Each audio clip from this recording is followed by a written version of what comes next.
Lorsque, par une indiscrétion, Françoise Ravet a appris la nouvelle, elle n'en a pas cru ses oreilles. Depuis, la maire de Morvillars a demandé des explications, mais dans les nombreuses réponses, il est clair que dans ce dossier, chacun se renvoie la responsabilité. Dans moins de 6 mois, circuleront les premiers trains sur cette nouvelle ligne entre le canton du Jura suisse et Belfort. 16 trains quotidiens, mais seulement 6 qui s'arrêteraient à Morvillars. Une décision qui, semble-t-il, n'est pas récente. Il s'avère que les fiches horaires qui prévoient la déprogrammation des trains suisses en gare de Morvillars est prévue depuis 2 ans, depuis 2016. Donc là, il y a un problème puisque là, ça vient de se terminer, les travaux étaient encore en cours.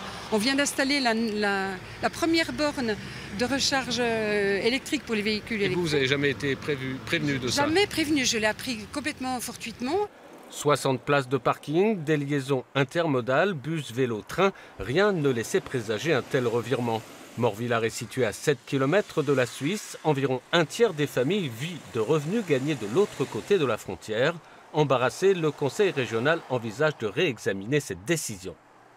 Soit il est possible d'avoir un arrêt supplémentaire, et naturellement que Morvillars sera fait. Soit il n'est pas possible d'avoir un arrêt supplémentaire. Et là, nous aurons un débat avec le territoire, avec tous ceux qui nous disent que c'est plutôt cet arrêt-là qu'il faudrait faire plutôt qu'un autre. Et du débat viendra un choix de la région. Depuis plusieurs années, Morvillars avait conditionné son développement autour de sa desserte ferroviaire. Il était prévu que ce château devienne un centre de développement économique franco-suisse. Impossible si 2 tiers des trains ne s'arrêtent pas dans la commune.